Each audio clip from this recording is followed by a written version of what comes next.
Salut Mehdi. Salut. Alors parle bien Pierre du micro, Ouais. Mehdi, tu es avec ta fille, c'est la plus jeune participante au Bike in Man.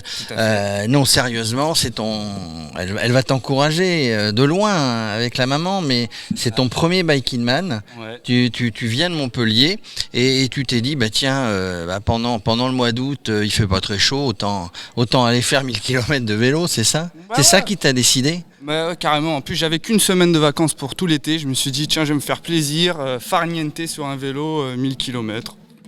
Bien. Bon, alors comment tu t'es préparé mentalement? Tiens, alors la machine, j'imagine, j'ai pas vu quel était ton vélo, mais j'imagine qu'il est bien préparé. Tu as fait des sorties, tu es à la région de Montpellier, il y a quelques dénivelés, mais c'est aussi le mental. On se prépare. Tout à l'heure, j'avais quelqu'un qui s'est préparé avec un coach, qui s'est fait hypnotiser. Why not? Quelle a été ta préparation, toi? Franchement, ma préparation mentale, c'est tous les soirs avant de dormir. Vous savez, cette phase-là, avant de s'endormir, on fait on a du mal et on fait des rêves et on se dit, bon tiens, on va y arriver ou pas? Ouais, exactement. C'est comme ça. Et quand j'ai réussi à m'entraîner, du coup, les fois où j'étais sur mon vélo, où je partais pour la journée, bah, dès que j'avais des moments d'euphorie ou l'inverse, des coups de mou, je me disais, ah, voilà. Ça, tu vas le retrouver sur le Bike in Man, donc assimile-le. Ouais, Voilà. c'est ça. Donc c'est un entraînement mental. Qu'est-ce que alors tu as étudié le parcours évidemment. Qu'est-ce que tu crains le plus sur un ultra distance comme ça de 1000 bornes, 20 000 de D+? Bah, c'est que j'en ai jamais fait, donc je connais pas mon corps je connais mon corps sur 200 km à la journée, mais je connais pas mon corps à la répétition de plus de 200 et plus de 4000 de D+, tous les jours.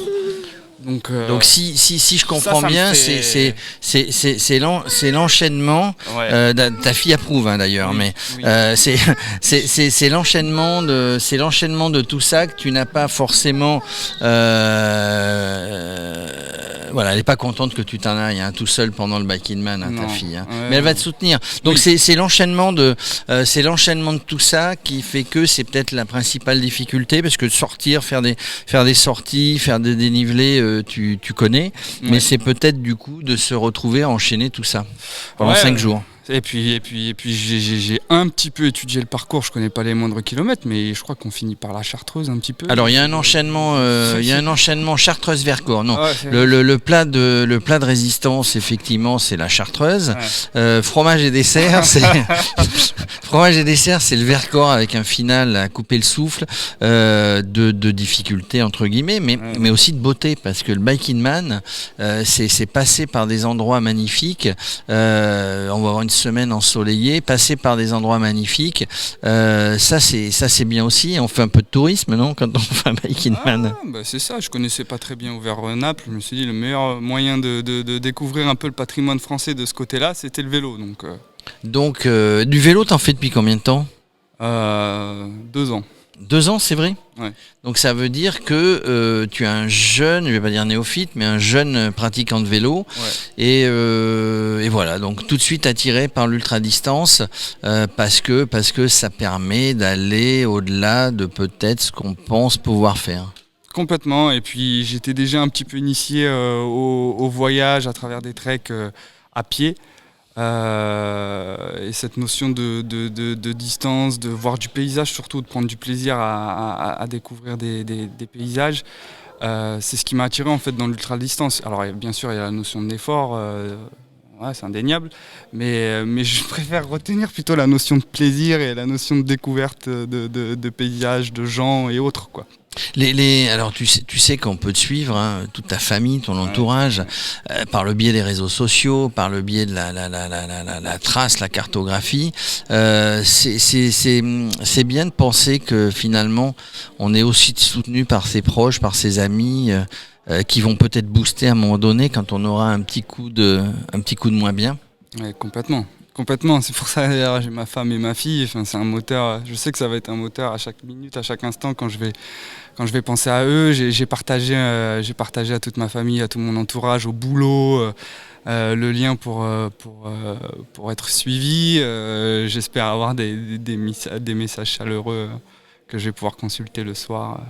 Je sais pas ce que tu fais comme boulot. Qu'est-ce que tu fais comme boulot sur la région de Montpellier? Je suis directeur adjoint d'une boîte de propreté qui s'appelle Littoral Nettoyage. D'accord. Et ça te laisse du temps du coup pour t'entraîner, ça te laisse aussi, ou c'est un moyen, directeur adjoint, on a des responsabilités, on a beaucoup de travail, c'est quelque chose qui te permet de t'évader du coup le vélo. Ça me permet de m'évader, ça me permet plus de m'évader, c'est vrai que c'est un métier prenant, on bosse pas mal.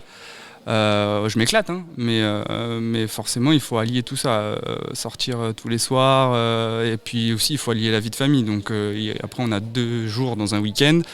J'avoue que ces 2 derniers mois, il y avait un jour qui était pris à chaque fois. Un jour qui était pris par le vélo, oui, parce que un ouais. biking man, on n'y part pas comme ça sans être préparé physiquement, mentalement. Est-ce qu'il y a des choses spéciales que tu as montées sur ta machine, sur ton vélo, en vue de ce biking man? Ouais, complètement. J'ai la section de pneus, je l'ai élargie. Pour être plus confortable. Ouais, je suis passé sur du 32 pour le confort. Parce que pareil, sur mes entraînements, j'ai remarqué qu'au final, l'ultra distance, c'est géré. C'est pas forcément aller vite. Donc avoir de la section de pneus de 25, je vois. Aucun intérêt pour toi? J'ai pas vu l'intérêt pour moi en tout cas. Donc ouais, autant avoir du 32, avoir du confort, même s'il y a un petit peu moins de rendement. Mais... Des sacoches remplies de tout ce qui va pouvoir te servir, couverture pour bivouaquer ou duvet, des barres énergétiques, enfin tout ça. Ouais, un petit peu de barre énergétique, le duvet forcément, je suis quelqu'un de douillet donc j'ai un petit matelas aussi. De quoi pas avoir trop froid s'il fait froid, mais là on va être normalement plutôt épargné, mais on sait jamais. Voilà, classique. Alors j'allais dire, est-ce que tu as tout envisagé, mais même si on a tout envisagé, il y a des choses inenvisageables. Bon, il y a n'importe quelle chose qui peut arriver. Bon, tu es pareil, mentalement, dans ta tête, on va au bout. C'est le but. On va au bout, on revient sur Beaumont-les-Valences où l'accueil est magnifique, hein, la structure ici pour accueillir, tout est prêt pour le briefing.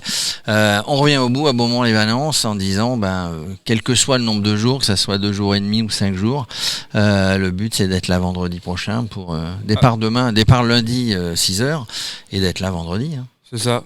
Mais même si ça m'en prend 12, je reviens à Beaumont. Tu reviens à Beaumont de toute manière, même s'ils sont tous partis, mesdames, messieurs, même si Axel Carion est reparti, il revient ici, Mehdi. De toute manière, quoi qu'il arrive, sa voiture sera là, donc il faudra bien venir la récupérer. Bon, merci Mehdi, hein, bon courage. Bon courage, on va suivre ça, hein, on va regarder avec beaucoup de sympathie, d'amitié et de soutien. Merci beaucoup.